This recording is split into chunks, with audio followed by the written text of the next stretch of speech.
Hello, everyone. Thank you for joining us. Tonight, we welcome Nicole Rudick and Ruth Franklin for a conversation about Rudick's new book, What is Now Known Was Once Only Imagined, an autobiography of Niki de Saint Phalle, published by Siglio Press. Nicole Rudick is a critic and editor who's published in the New York Review of Books, the New York Times, the New Yorker, Art Forum, and elsewhere. She was managing editor of the Paris Review for nearly a decade, and she's the editor of a new edition of Gary Panter's comic Jimbo, Adventures in Paradise. Ruth Franklin is a book critic and former editor at the New Republic. She's the author of a National Book Critics Circle award-winning biography of Shirley Jackson, and the recipient of a Guggenheim Fellowship in Biography, a Common Fellowship at the New York Public Library, a Leon Levy Fellowship in Biography, and the Roger Shattuck Prize for Criticism.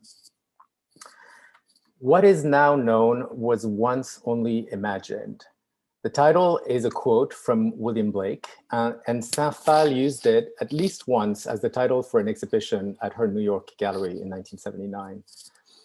That this quote resonated for her comes as no surprise. It extols imagination as the real motor of knowledge and progress, and reminds us that our most advanced discoveries result from having allowed our creative spirit to roam. And indeed, Saint Phalle's entire work is an ode to the power of the creative spirit. But we might also go further and say that this temporal trajectory, briefly traced between the distant past of once imagined and the Cartesian present of now known, encapsulates a long sequence of moments and memories, some fleeting, some repressed, some half remembered, some retold in mythical form. It is a temporality of process and shaping, of tracing a path, of shining a hesitant light into the recesses of the past and searching for that narrative thread, that archetypal shape, that cosmic logic that explains it all. It is an apt title for an autobiography, and especially apt title for this one. Saint Phalle was indeed, at least from the 1980s on, when she was in her 50s, intermittently but firmly engaged in making sense of the past. As Rudick points out, she wrote two memoirs, an autobiographical essay titled Niki by Niki, and an account of childhood trauma titled My Secret, all in the space of 15 to 20 years. The text presented in this book are additional autobiographical documents, rare and previously unseen materials that take many forms: drawings, fragmented reminiscences, scribbles on poster reproductions, occasional diary entries, and so on. Most often, they come in the form of letters, written but apparently never sent, and perhaps never meant to be sent, to privileged interlocutors, notably her companion and collaborator, the Swiss artist Jean Tinguely, and the visionary curator Pontus Hultén, who played a part in one of the high points of Saint Phalle's career at Stockholm's Moderna Museet, where she built a gigantic mother cathedral that visitors could enter through her vagina. In Rudick's book, we discover an artist in constant search for meaning, assessing herself and others, revisiting the nodal points of her life and attempting to give them their proper shape. In the letters, most notably, and most interestingly, we often see her not relating a sequence of events to an independent third party, but rather telling her version of a shared story, punctuating it with "remember?" ? As if seeking confirmation. To quote Saint Phalle, musing about the film Rashomon, which she saw and which impressed her, quote, "Which version was true? No one can see all the pieces of the puzzle." Rudick makes the well-reasoned choice of showing the fragments as they are, without filling the blanks with footnotes, speculation, or connecting tissue.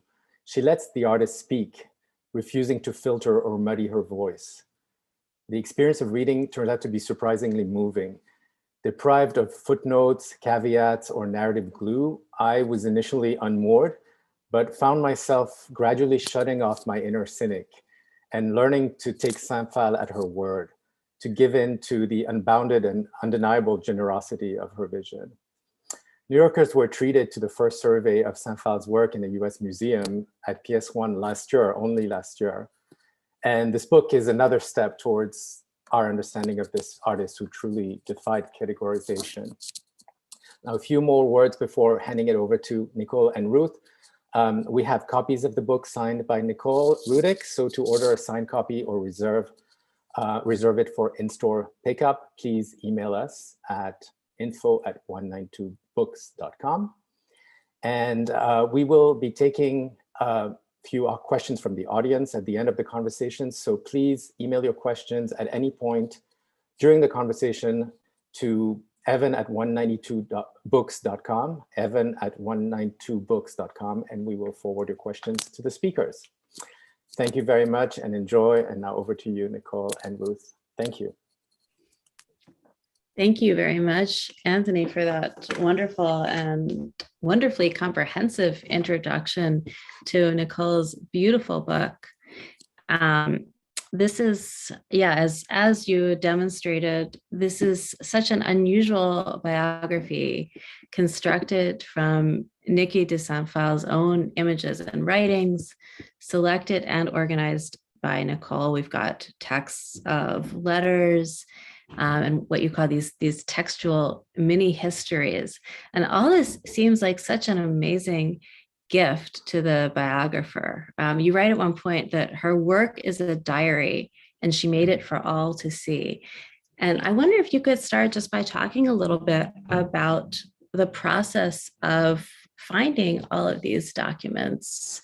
You mentioned working in her archive, and I would just love to hear a little bit about how this came about in the first place, how you came to this material, and how you built the book in this way.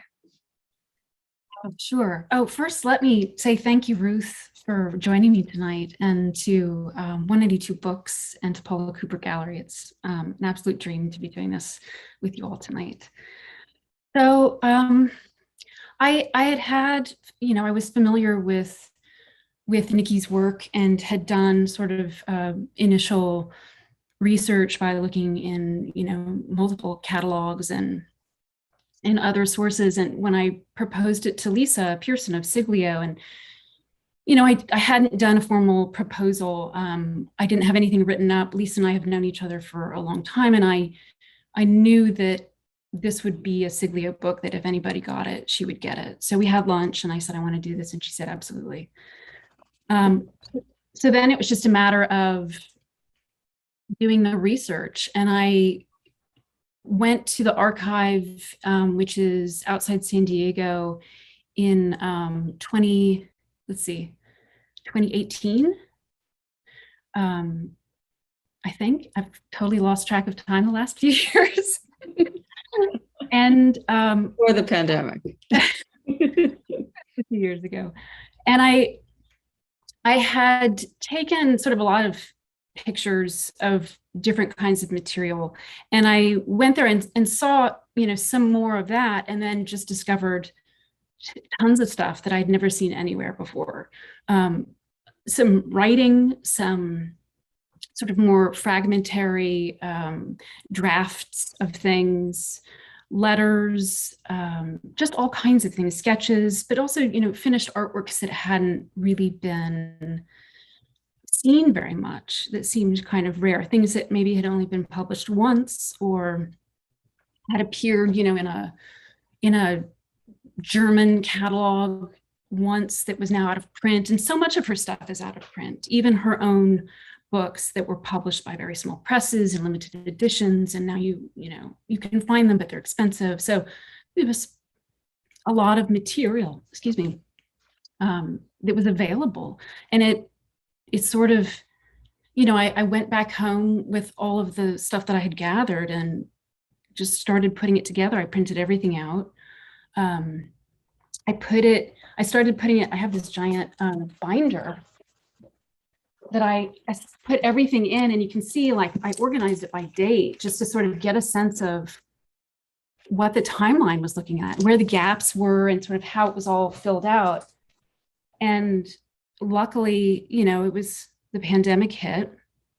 So I was here, but I had kind of everything that I needed. And what I didn't have, I could either order, and the foundation was incredibly generous with sending images of things. So it came together surprisingly easy. And then it was just a matter of sort of doing an edit on it and, writing the texts and all that other stuff. And so what was it that made you feel that you wanted to write a biography, or, as you call it, an auto in parentheses, autobiography, rather than a critical work?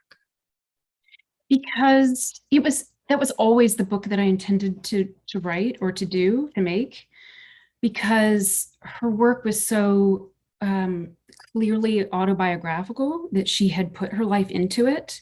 And so I knew that I could tell the story using her work. And initially I thought that I would, then go and interview people, her friends and her family and people that she knew in various ways, to sort of, I don't know,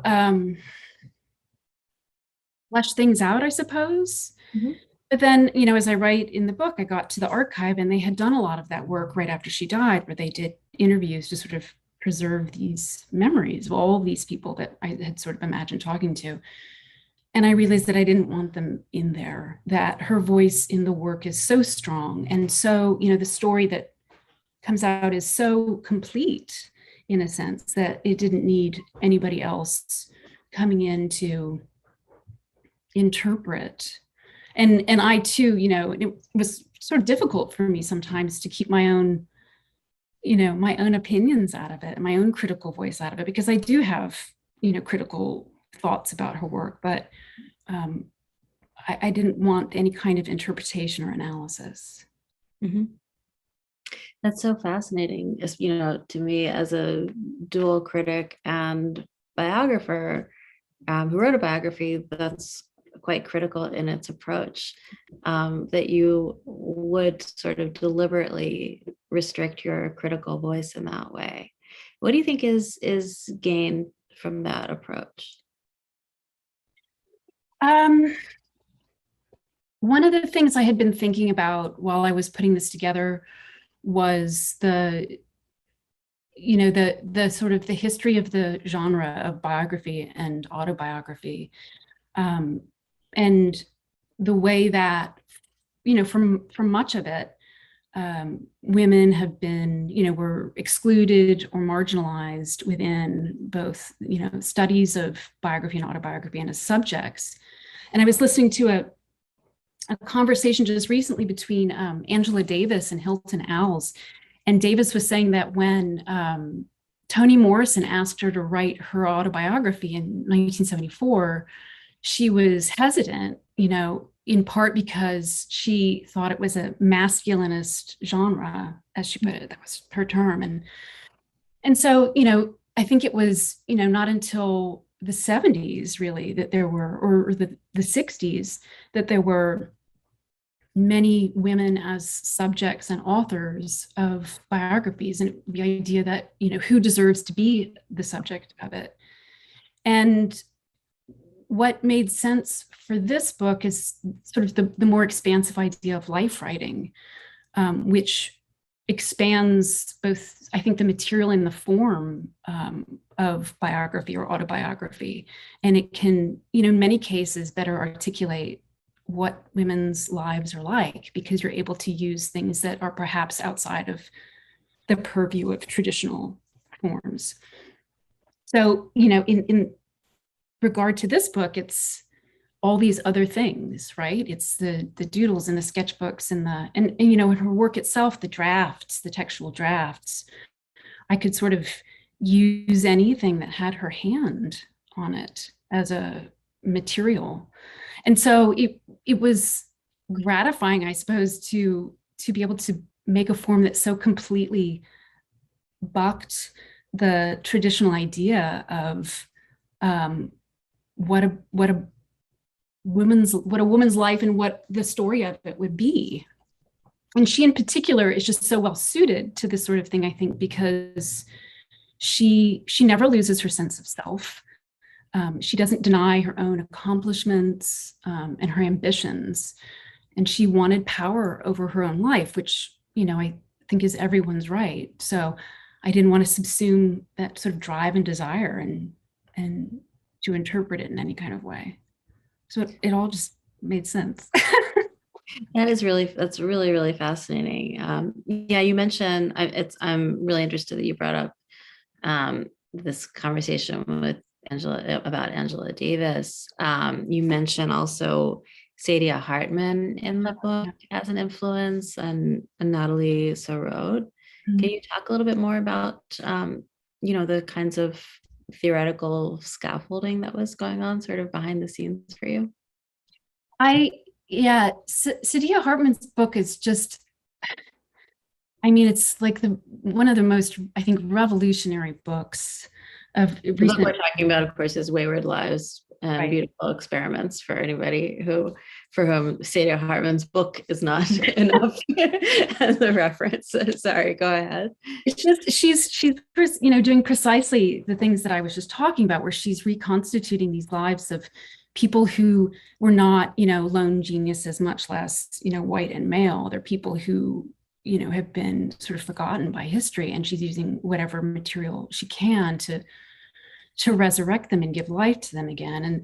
And part of what I did here, and what I do as a critic, is I start with the material at hand, the sort of primary documents, and then I read, sort of more and more broadly. So I, picked up, there was Saidiya Hartman's book and Natalie Sarraud, and all the books that I mentioned in the beginning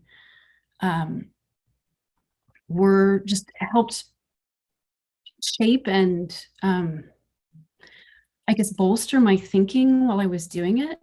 Ruth Sker's book, in particular, her biography of John Aubrey, was so important because it's a book that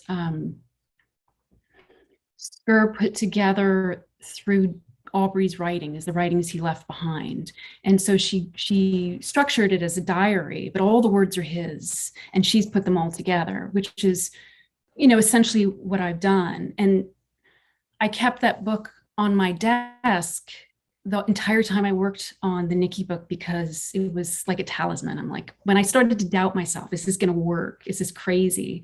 I would look at Sker's book again. And I listed them all at the beginning of my foreword, because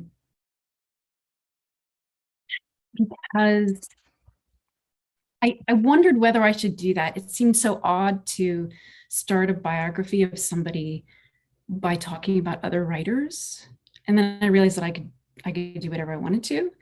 And that sort of almost collaborative feeling I get from those books was so appropriate, given Niki's own feelings about collaboration and how much she did.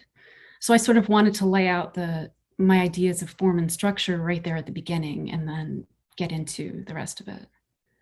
Yeah, and I think that is very useful to kind of lay out right from the front these books that your book is in dialogue with, especially since, in the last, 10 years or so, we've seen so much interesting and experimental stuff going on in biography, especially in terms of writing the lives of women in, less traditional ways. Mm-hmm.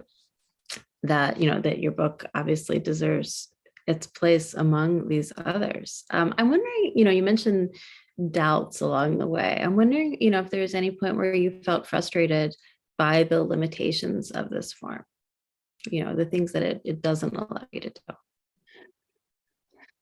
No, I don't think that I did. Not that I can recall.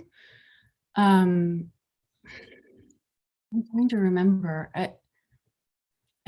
I feel there's so many sort of wonderful stories or anecdotes or things that didn't quite make it into the book for various reasons. So I sort of limited myself roughly to only works that were made by Niki or written by Niki.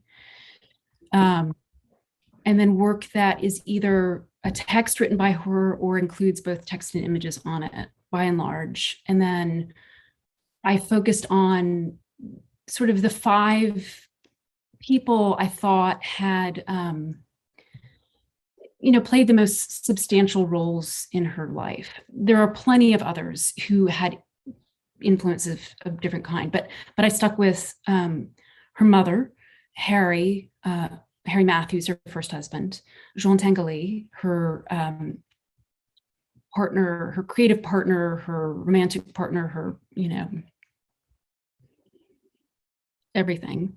Pontus Hultén, who was a Swedish museum curator and an enormous supporter of her work, and for better or for worse, her father. And so that helped me decide what things wouldn't go into it or would. But there were so many things that are just lovely that didn't get in there, and there's less. I guess I felt a little frustrated that I couldn't get some of her film stuff in there, or her, especially her theater work, which is so fantastic. There was no description of it or discussion of it in any kind of way that I could put in. But it certainly, I suppose, gets one thinking about her and gets her voice out there, which was very important to me. Definitely. So I didn't ever really feel frustrated by it. At some point for that, I think it was the afterword, I'd started to doubt that the reader, I started to worry that the reader would be maybe at too much of a loss. And so I wrote a chronology, a very flat, factual chronology, and then interlaced in those moments, these sort of like quotes or, I don't know, like sort of anecdotal facts to sort of enliven them. And I sent it to Lisa Pearson, and she said, "You're doing exactly what you didn't want to do." And that's all she had to say. And I knew she was right. And I stripped the chronology out and just kept sort of the other stuff and formed that into I think what became the afterword, because I just needed to have faith in the book as it was. And I think it was rightly placed, if I do say so myself. So you say in the book that you don't remember exactly how you discovered Niki, but that it was in someone else's story, and that she fits into the lives of other artists at odd angles on the margins. Can you say a little bit more about that? Yeah, I don't really remember when I first saw her, but I was interested in art as a kid and went to see it. I grew up in North Texas, and so my mom worked in Fort Worth, and when we would go to work with her, we'd walk a few blocks to the Kimball Art Museum, and which is one of the best small art museums in the country, I think, a fantastic museum, and saw a lot of art growing up. And then in college, I minored in it because it didn't occur to me that you could actually study the history of art. So I got into it late. So I'm not really sure where it came up, but it would have appealed to me because, she used lots of bright colors. I'm sure it was the latter stuff, the nanas or something that I saw. It was about women, which was always really appealing to me. And she was French, which was very appealing to me. I forgot the second part of your question. I was interested in this idea that she, that prior to you centering her in your book the way you do it, she always was, that she existed kind of on the margins of other more famous, male artists' stories. And, her path crosses with Rauschenberg and, the other abstract expressionists at one point. She's influenced by them, and, others later, Gaudi later on, right? But I was kind of haunted by her, by this image of her as somebody who kind of floats along on, on this at the sides, at the odd angles, and it doesn't get that kind of prominence, or doesn't get to be the star of her own story. Mm-hmm. Her work isn't like anybody else's. She doesn't fit into a category. I think probably most artists don't fit into a category, but she especially was really doing her own thing. And She was, you know, a woman very early on who was doing aggressive performance-based work, really before performance art was being practiced. She didn't want aggressive, you mean literally she was doing violence to her own paintings, right? She was literally shooting them. And a lot of the coverage of those works would talk about what she looked like physically. So, I mean, imagine doing this very serious work that was, you know, very cathartic for her, and having your physical appearance be the subject of it. And you know, she was working among a lot of men, and there were plenty of women, I think even the women of abstract expressionism, that were secondary to the big names of the men. And Niki didn't really fit in with any one group. She was, you know, a nouveau realist for sort of a hot minute, but she didn't really fit in with them either. So she did get, you know, attention for her work, but how do you write about someone who is just really off doing their own thing, even given her collaborations? I think it's difficult. I don't think it's difficult, but I think that it just wasn't really done. They're always sort of the big stars. And plus she had done so much work in Europe and shown a lot in Europe. So she didn't really make it into American histories in the way that would have made her, I think, more prominent now. And when you say off doing her own thing, I mean, she literally spent, what, more than a dozen years of her life in the Tuscan countryside, building this fabulous kind of garden paradise of sculptures. Yeah. They started construction in 1980 and it opened to the public in 1998. And I couldn't believe I'd never heard of it before. Right. I mean, I think the PS1 show was kind of revelatory for a lot of people who didn't know who she was. And it was a great show, but there was also just so much more work of hers. I mean, she made an incredible amount of work. And it's so, you know, she never really repeated herself. She didn't want to stand still. She made different kinds of work throughout her entire life. So it's just this stunning body of work that's, I think, very hard to summarize. Yeah, you have this great quote from her that it had to be new or not be. Yeah. The term outsider artist comes up a few times in your book, and I wondered if you think of her in this category. When you tell the story of how she began painting by taking a class and almost immediately rejecting it for, you know, to experiment on her own. And then there's also a connection between her making of art and her mental illness, which sometimes characterizes outsider artists. I just wondered if you would, is that a useful category in which to think about her? Or are there no useful categories when it comes to Niki de Saint Phalle? I think, well, outsider art, it's a very broad category. She was untrained, so I suppose she fits in it in that regard.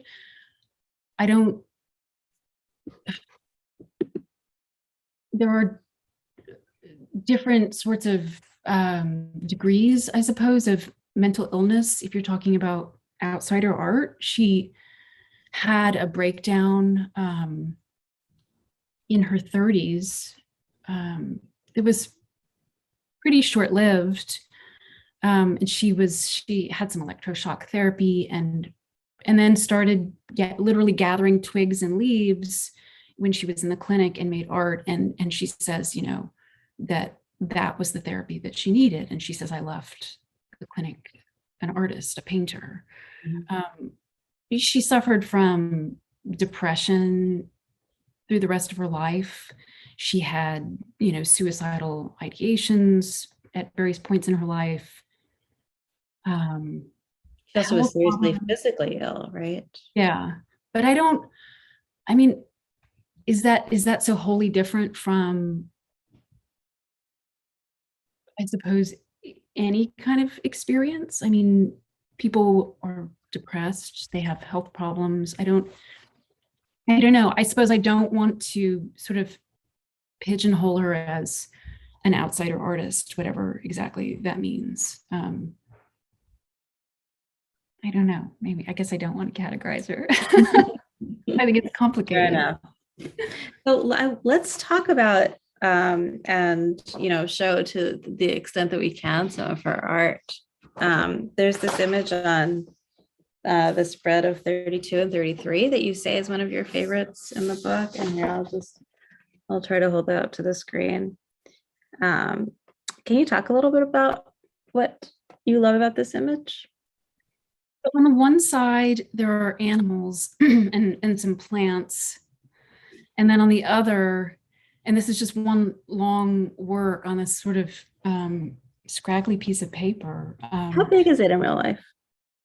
It's, I'm really bad at judging.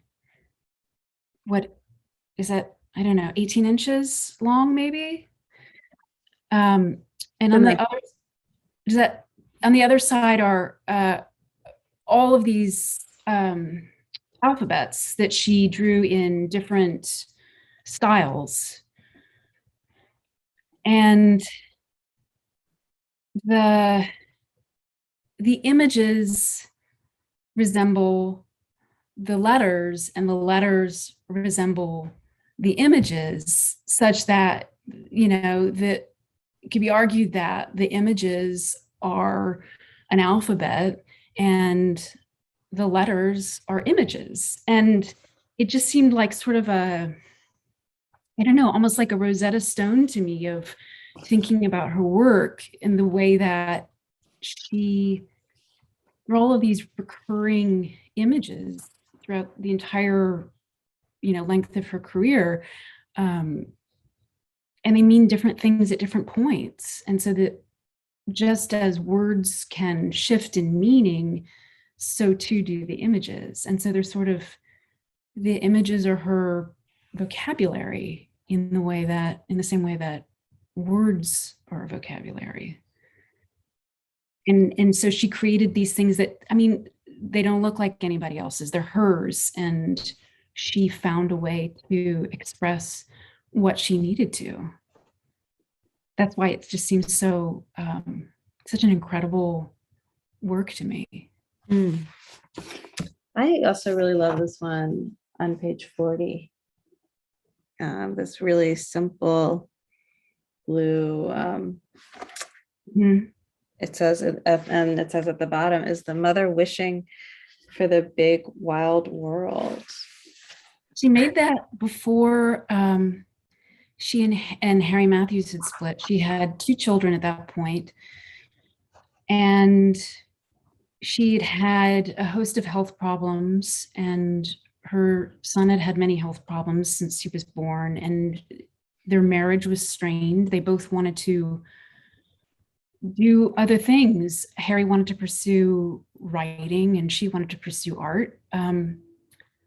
And so she could sort of sense, I think, that things were falling apart. And she recalled that painting she had done, and she said, you can tell it's 2 figures from the contour lines. And she said, the only other thing in the picture is a window. And she added the text later on. It's not part of the original painting, but it's just so, I mean, it's just so sort of intuitive that she would paint that at that moment, the window, the escape. And then she did.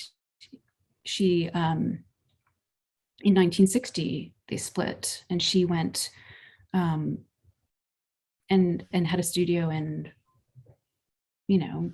left her family for a short time. And that was the beginning of her, devoting her life to being an artist. Yeah, and she mentions that, kind of matter-of-factly in one of these little mini letter histories, where she just says, and I was fascinated that, at one moment, she's saying that Harry wants to split up because he wants to go travel the world. And then the next line, oh, actually, he's staying with the kids and she's the one who gets to go off and be an artist. And there's no elaboration there or explanation of how exactly that came to pass. But she does mention at certain points the guilt or the shame attached to, having abandoned her children for her art, although it sounds like she didn't actually abandon them for any period of time. She just didn't live with them for a while, while he supported them all financially. But I wonder, if you have a sense of what kind of a role that played for her, and how central was being a mother to her as an artist. I don't think she ever, forgot what she had done. But it's also one of those things that I remember, when I would mention that I was doing a book on Niki de Saint Phalle, it was like one of the two things that they knew about her. Oh, she shot at her paintings and she abandoned her family. It's not really very accurate. I mean, it's not accurate. And so I didn't want to put undue emphasis on that. She thought that they would split for, I think it was a year, and then they would figure things out. But they divorced, they stayed apart, and she saw her children, and I'm sure that things were very difficult for everybody during that time. I don't get the sense that being a mother was exactly important to her art. She did, make a lot of things for children. Sort of, there's a private playground. She did the Golem in Israel, in Jerusalem, which is a public. It's like a big golem monster where its tongues are sly. It's for a public playground. She did do lots of things for children, and I think that in some way, a lot of her art is sort of childlike. And it's what I love about it too is that it's meant to be interacted with in the same way that she says, no one was excluded from my work. She makes this work that is meant to be climbed on and walked around and entered. I sort of can't speak about the details of that time, but I don't know. I think that women are punished for making those sorts of decisions in the way that men aren't, and they're questioned for it, and it sort of haunts them in this public way that is profoundly unfair. Yeah, absolutely. So I'm flipping through the book looking for a good example of her nanas. Is that how you pronounce it? Nanas. Yeah, they're this gigantic female figure that she made for the museum in Stockholm. There aren't any photographs, which was another sort of, so there are certain things that you can't actually see, at least not exactly the way that they looked, because I didn't want to include photographs, but they would look like here, right? Very large. They were these, they're very large, capacious women, right? And so I found this diagram for the one she made in Sweden, and it says on the side that it's 27, so it's 27 meters tall. It's just so amazing. So about 60 feet tall. And it includes a telephone booth and a bar and a movie theater. The Han was a huge sculpture that she made with Jean Tanguy and Per Olof Oltvedt in the Moderna Museet that Pontus Hulten, who was the director of the museum, asked them to make. And so it was made like a giant recumbent Nana. And then Wolfette and Tanguy did the interior, and Niki painted the outside. So they put, I think it was like a milk bar and a bottle crusher and a museum of fake paintings and a slide. And they showed a movie. And there was like a mic'd lover's seat where you could sit on the couch and people would listen somewhere else to whatever was going on. like a whispering bench, but with a microphone. Yeah. Wow. And this must have taken up like the entire, would it take up a whole floor of the museum? Yeah, it was this huge big space. And they, she and Pontus joke that he's going to get fired when they find out what they're doing. They had put screens up around it so that no one would find out and leak it before it opened. And it was wildly popular when it did. How was it received? They had, I forget the exact number, but tens of thousands of visitors. It was only up for a short time and then it was destroyed. And what does she say that, I guess the birth rate went up shortly after, and that people the work it's sexy, right? I mean, it's not remotely pornographic. It's not realistic at all, but there's something really erotic about it. Mm-hmm. How would you define that quality of her work?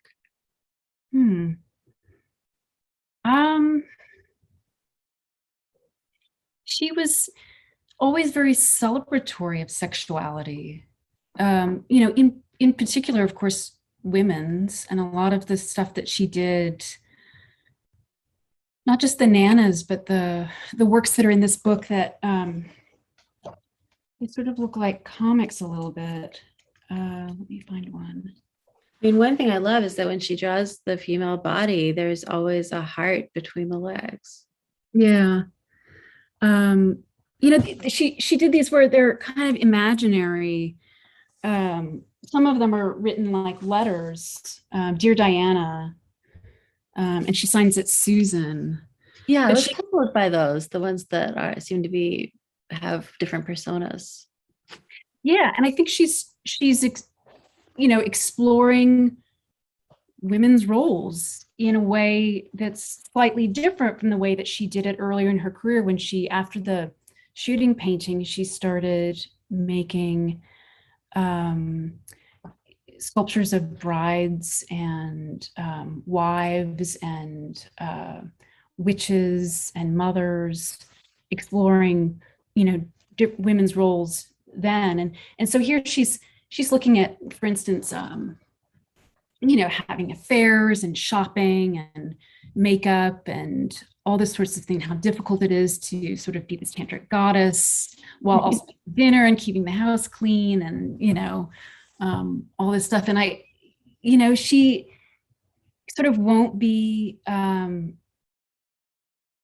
sort of pegged for one thing. Like, why? I don't think that she wanted to just be this one thing. She could be, a feminist and wear fabulous hats. She could express sexuality in any way that she wanted, that anybody could. And she also, in various writing, talks about the way that it was limiting to think of yourself as just male or female, to sort of imagine these categories and then limit yourself to that. He was much more interested in, I think, a fluidity of expression in terms of sexuality. I just want to remind people that we will turn to questions in a few minutes. So please send any questions for Nicole to the address that should be on your screen. It's evan@192books.com.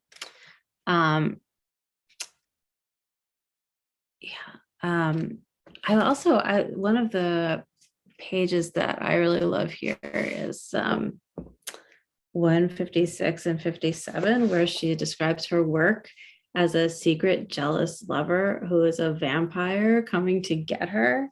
I can just read this. She says, "My secret jealous lover, my work is always there waiting for me.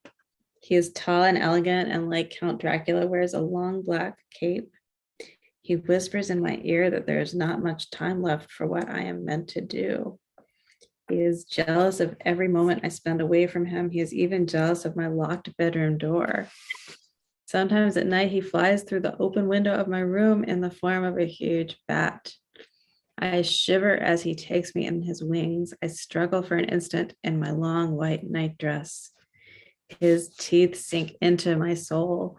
I am his." It's very dramatic. Very dramatic, but it's so evocative, right? It's so evocative about what her work meant to her. And, and this intimate and I guess erotic connection that she felt maybe to herself in that way, or, to her own creative spirit.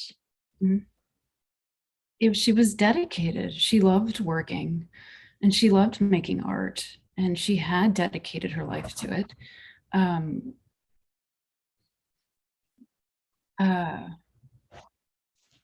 just lost my train of thought.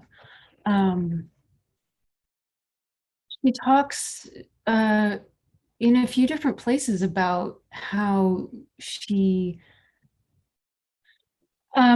sort of wonders, what would have become of her if it weren't for art, that art saved her, and that she, her anxiety disappears when she has a pen in hand. She says, that working was a way to, she says somewhere else, what is her phrasing? Something like it soothes her soul. She needed to work. It was such an intimate connection for her, which is, just another reason that the work is so appropriate for this form. I don't think that any artist could, that any artist could be the subject of a book like this. She can, precisely for that reason, because there's so much of her in the work. Yeah. Are there other pages you would point to as, particularly salient in terms of understanding who she was? I'm trying to think of what aspects of her life we haven't covered. Oh, with all the talk about reinvention and everything, you would think that one would expect her to do anything, but I really didn't see her perfume line coming. What do you mean you didn't see it coming? I mean, I was not expecting her to go ahead and start a designer perfume line. Can you say anything about that? It was asked in, I think it was 82 or 83, by Jacqueline Cochran, who was a cosmetics executive, if she would do a perfume line, and she didn't want to, and then she said that she would, as long as she had creative control, I think, especially over the packaging, the bottle. And it was I think it was the first instance where she made a commercial object, and she did it. The sales of it was very popular. Sales of it funded a third of the garden. She did all of these sort of side commercial projects to pay for her work, because, as she says, she didn't live in the era of patronage anymore. She had to be her own patron, and she had this, her life's project was the tarot garden, and it was expensive, and she needed to pay for it. And so she sold the perfume and had, I think, a really good time doing it. Do you know what the perfume smelled like? I do. I have, so oddly, my mother sent me a bottle of perfume that she, after reading my book, she remembered that she had it. It had been my grandmother Eleanor's, and she sent it to me, and so I have it. It's fantastic. It's a great scent. What does it smell like? I don't know how we know to describe it. Like, is it floral? Is it musky? I mean, I guess it's floral. There's a description, if I can pull it up really quickly. That it's so Niki the way that she described it. Let's see. Give me 1 second. In the meantime, questions are starting to appear here, so we will turn to those in a moment. She described it, the ingredients are a mixture of fantastic flowers, a bit of sun, the amusement of the serpents, the mystique of the moon and stars, and a dash of love. A bottle of perfume is a dream, a hope. So that's what it smells like. She did not do anything halfway. No. It's not just a bottle of perfume, it's a dream and a hope. Oh, okay. So well, the first question actually is something I was wondering about myself, which is, did you visit the tarot garden, and what was that experience like? No. Is it available to be visited? Yeah, it closed for a while during the pandemic. It's, I believe, reopened. I think if it weren't for the pandemic, maybe. I mean, I will. I think it's probably breathtaking. I mean, I know my friend Maxine Grofsky, who was friends with Niki and is part of the reason I got this book done, went not very long ago after the pandemic and or when it had waned. And she said, I can't describe it to you because there's no way to describe it. You just have to go. And I think it's probably just a, a mind-blowingly beautiful, magical place. I can't wait to go. After reading your book, I would love to see it as well. As you were immersed in this project, this is a really interesting question. Did you find your own writing and thinking changing and becoming Nikified, if you will? That's a good question. No, I don't know. I was working on, part of the time I was working on this, I was also writing an essay for the New York Review of Books on Natalie Leger, who, this trilogy of books that Dorothy published, and it's about women's lives, and it's about archives, and so there was a lot of sort of overlap. I always find it dangerous to work on too many things at once because I start to see connections maybe where there aren't any. I don't know that I necessarily felt Nikified, but they definitely were I was probably thinking about them together in maybe some subconscious way. Here's a question. You described your research process in the archives. Was there any one piece or record you found that gave you a sort of eureka moment in creating this book? It wasn't a eureka moment, but it was late. I actually had the whole book put together and everything written, and then learned about this journal she had kept in 1995 called the Drug Journal, where she had been put on a new prescription drug for her physical her rheumatoid arthritis and various other things. And so she kept a journal of how she felt on it and what she experienced during it. And I got a copy of that and found that there were entries in it that they're here in the book, not all of them, but a handful of them. And they filled in this gap that I didn't quite realize was there.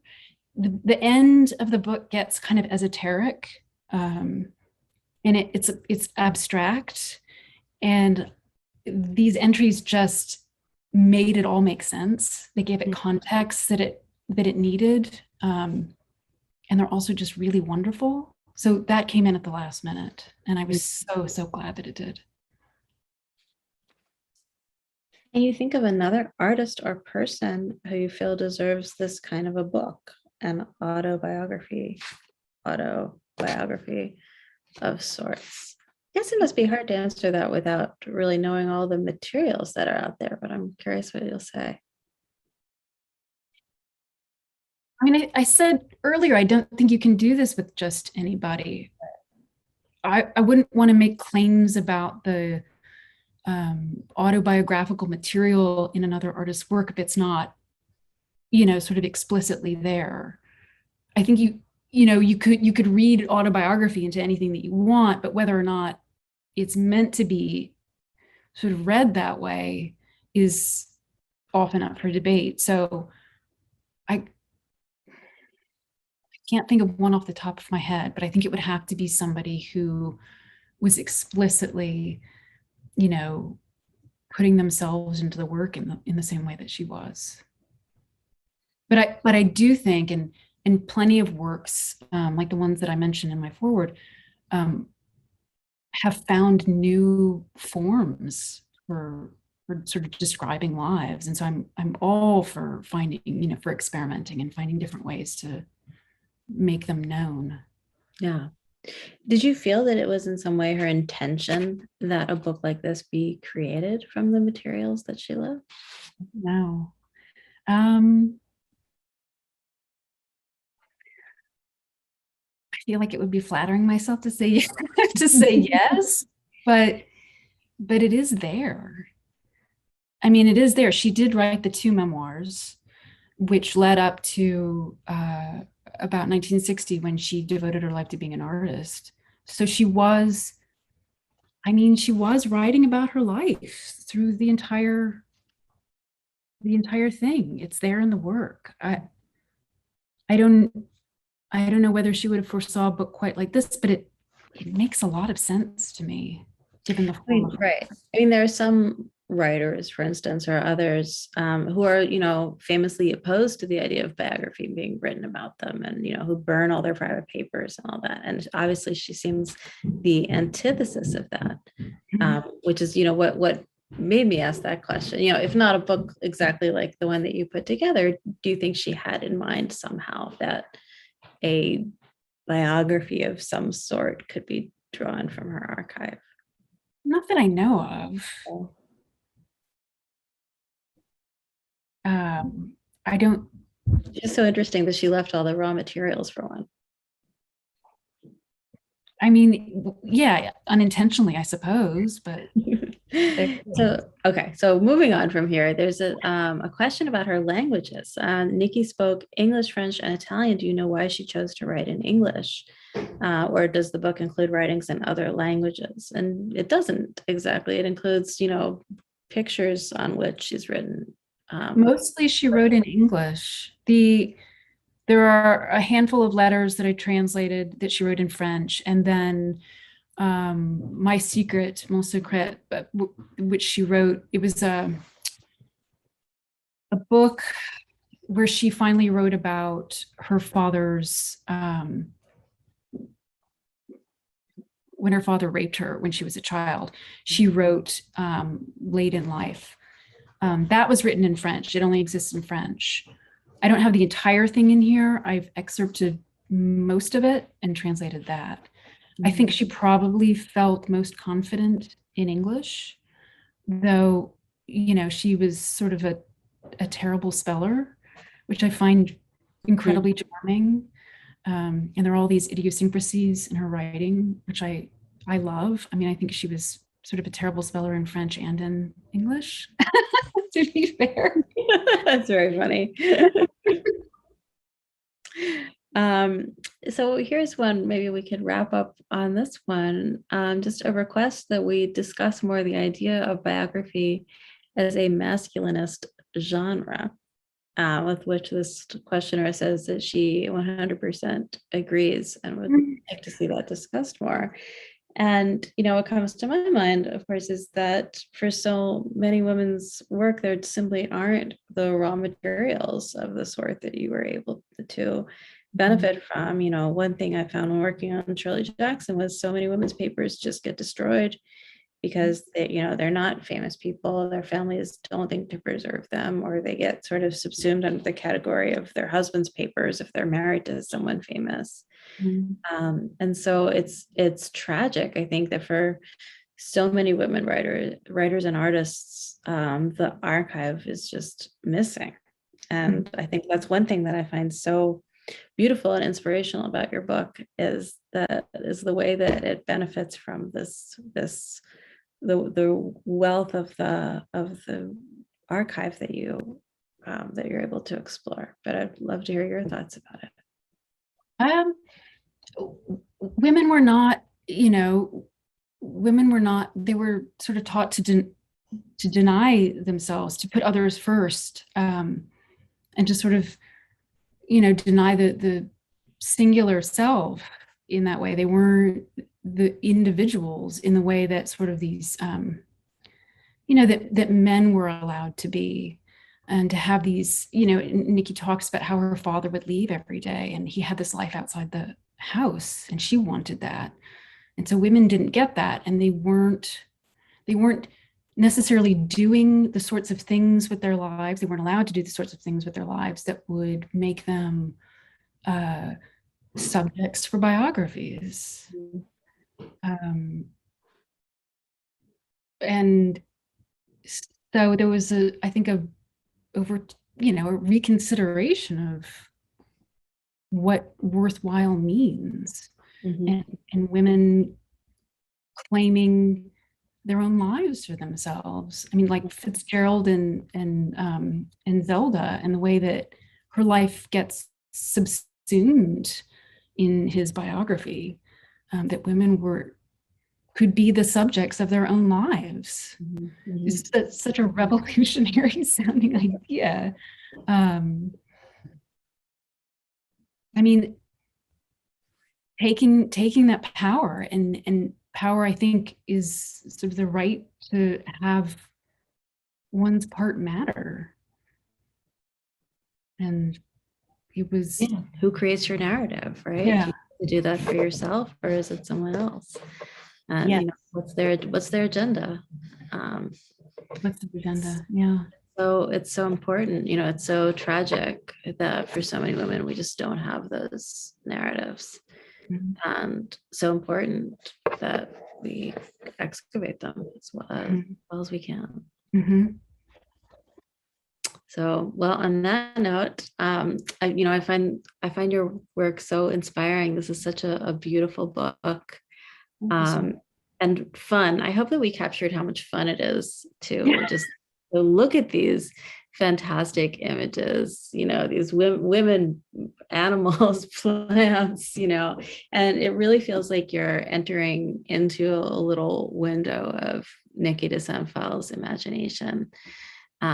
So, congratulations on your great success with this. Thanks so much to 192 Books for having us here, and to everybody who's watching. I hope you enjoyed this conversation. It's been so much fun for me. Thank you all as well. Great. Good night. Thank you so much to Ruth Franklin and Nicole Rudick for that wonderful conversation. Ruth said it right. It was inspiring just to hear about that. And this is a book that I think really you have to come in and hold for yourself and flip through, because it's just such a beautiful object. And like they said, so fun just to sort of experience in person. So if you'd like to come do that, we do have copies at 192 Books. Come by and grab those whenever you'd like. We're open every day from 11 to 7 for safe and socially distanced browsing. You can also order the book from our bookshop.org page. There's a link right below. And we are going to have signed copies. So if you'd like to reserve one, you can send us an email at info@192books.com and we'll get that all set up for you. If you'd like to keep abreast of our upcoming events, you can go to our website, 192books.com, and sign up for our email newsletter as well. And that is about it. I hope everyone enjoyed the event, and I hope everyone has a great night. Thank you so much.